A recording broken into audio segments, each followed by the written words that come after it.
네, 안녕하세요. 유민아빠입니다. 2022년 4월 11일 월요일, 지금 현재 시간 13시, 그러니까 오후 1시 23분을 막 지나고 있습니다.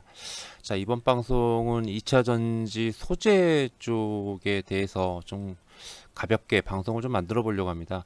우선 제 방송 내용을 듣다 보면은 이 자식이 이거 끝이 아니야? 끝이라고 얘기하는 것 같은데? 라고 하면서 오해하실 수가 있어요. 예, 근데 오해는 하지 말아 주십사라는 거 좀 미리 좀 말씀을 드릴게요. 이게 무슨 말이냐면은 어차피 종목이라는 거는 조정을 거쳐야지 또 많이 가는 거잖아요. 그죠? 2차 전지가 지금 당장 끝났다라고 보진 않습니다. 개인적으로. 그러나 또 조정은 또 올 때가 되지 않았나 라는 생각이 좀 들어요. 그래서 그 부분을 갖다가 설명을 좀 드리고, 그렇다면은 2차 전지가 이대로 다 끝나느냐라고 했을 때 그건 또 아니라고 봅니다. 2차 전지 중에서 또 여러 섹터가 있잖아요. 소재주도 있고, 소재주도 굉장히 많죠. 뭐 첨가제, 양극재, 음극재, 그 다음에 뭐 동바, 그리고 뭐 첨가제, 거기다가 부품, 장비, 충전 굉장히 많습니다.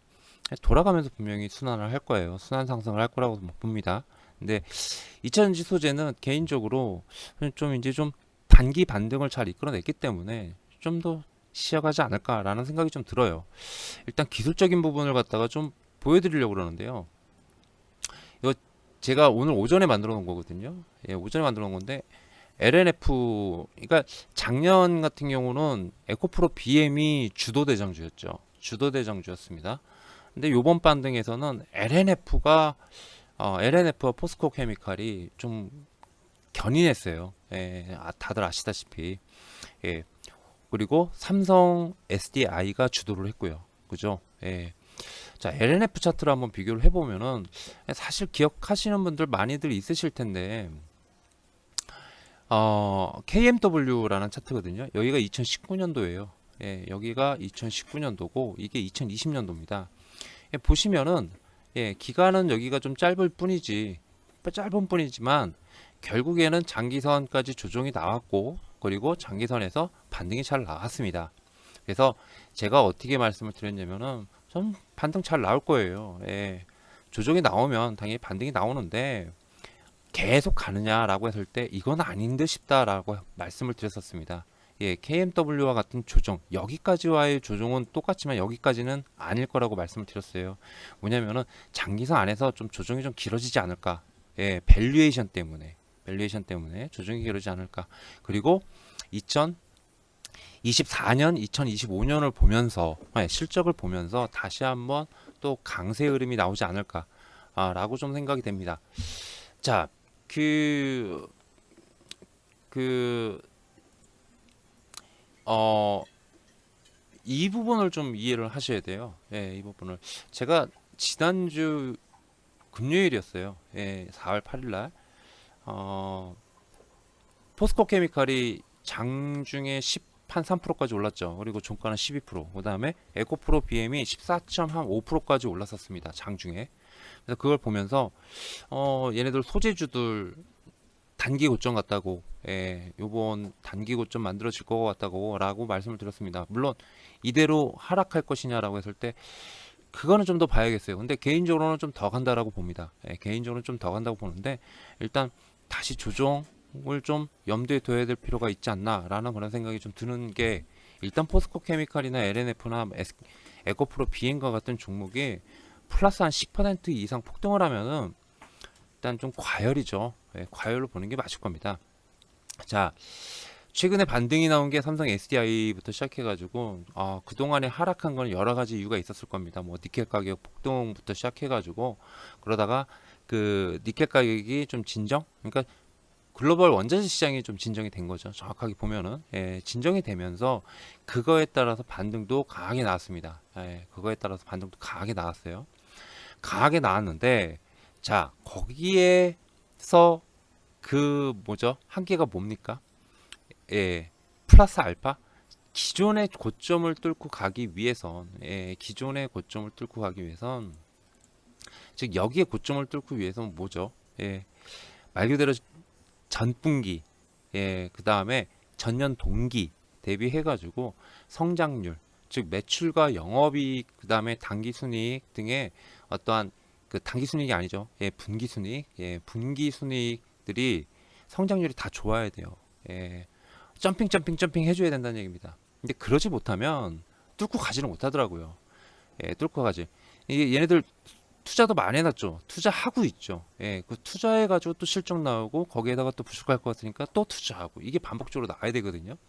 근데 기존의 고점을 뚫기 위해서 뭐예요? 어떤 추가적인 어떤 대형 수주, 그 다음에 추가 투자, 그 다음에 실적도 점프해야 됩니다.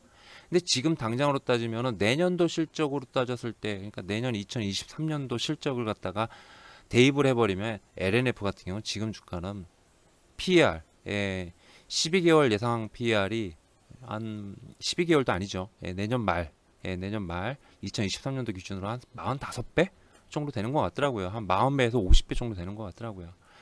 고포주니까 괜찮다라고 하는데 그래도 고포주기 때문에 지금 시장에서는 좀 아니다라는 거죠. 자, 지금 시장이 어떤 시장이죠? 지금 시장이 어떤 시장이죠? 인플레이션 하잖아요. 그죠? 오늘도 중국 때문에 크게 빠졌어요. 상하이 봉쇄령부터 시작해가지고 거기다가 CPI, 즉 소비자 물가지수, 그 다음에 생산자 물가지수, 전망치를 상회했죠. 전망치를 상회했고 여기에 봉쇄령도 락다운도 계속 길어질 수 있다라는 것도 있고요. 여기에 특히 미국 10년물 국채금리보다 중국 10년물 국채금리가 드디어 뭐예요? 올라섰어요. 올라섰다는 건 뭐냐면은 중국의 부양책에 대한 기대감이 많았는데 미국보다 금리가 높다라는 거는 다르게 말해서는 부양책을 갖다가 적극적으로 쓰기도 참 애매해졌다는 겁니다. 통화 완화 정책을. 그죠? 그러면은 경기 둔화, 즉 리세션에 대한 우려가 항상 있어요. 리세션에 대한 우려가 있다라는 거. 인플레이션, 자동차 값이 계속 올라가잖아요. 그러니까 차를 살 때도 부담이 된다라는 겁니다. 물론 이제 뭐 각국의 보조금이라든지 이런 것들도 막 계속 나오고 하겠지만은 일단은 그 부분은 또 무시할 수가 없다라는 거예요. 그렇게 따졌을 때 개인적으로는 이제 또 순환매가 한 번쯤 나오지 않을까. 즉 개인적으로 좀 더 갈 거라고 봐요. KMW처럼.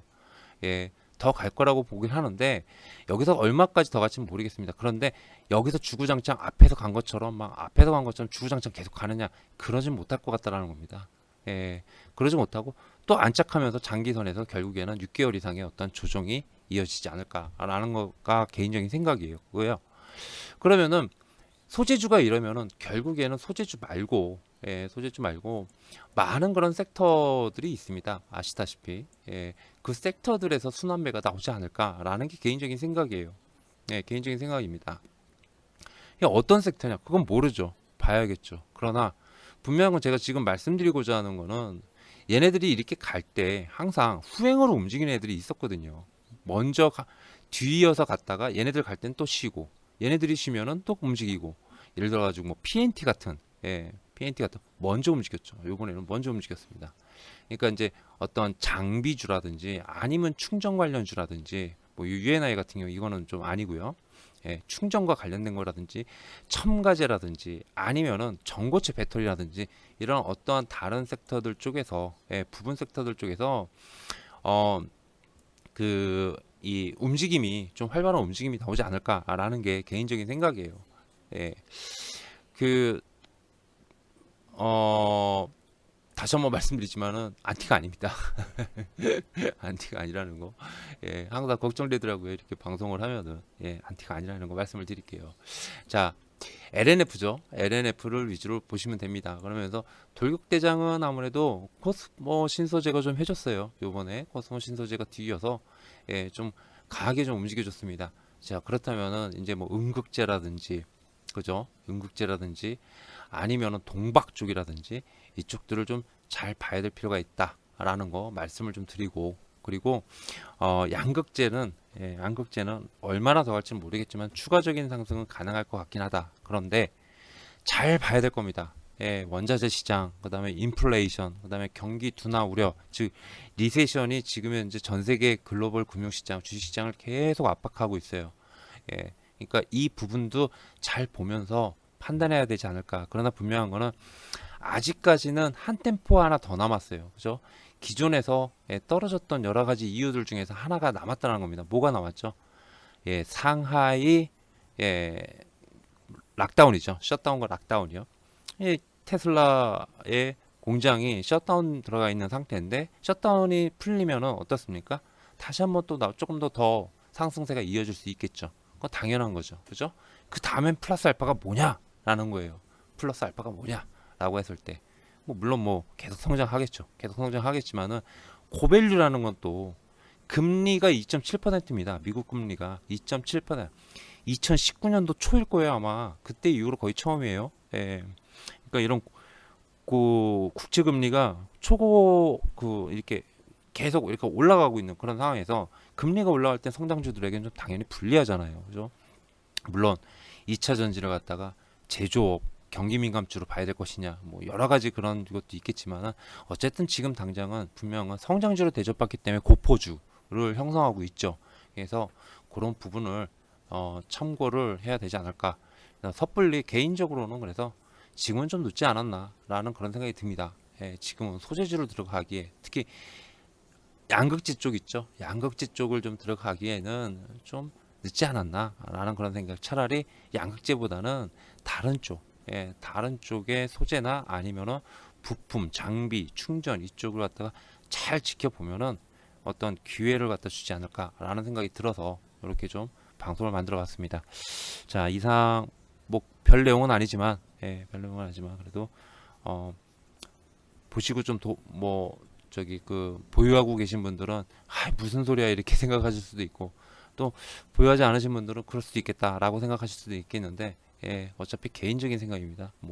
제가 다 맞추는 것도 아니고 틀릴 수도 있고 하는 거니까 그 부분 참고하셔서 시청해 주셨기를 바라면서 방송 마무리 짓도록 하겠습니다. 자, 이상 방송 마무리 짓고요. 다음 방송에 또 뵙도록 할게요. 감사합니다.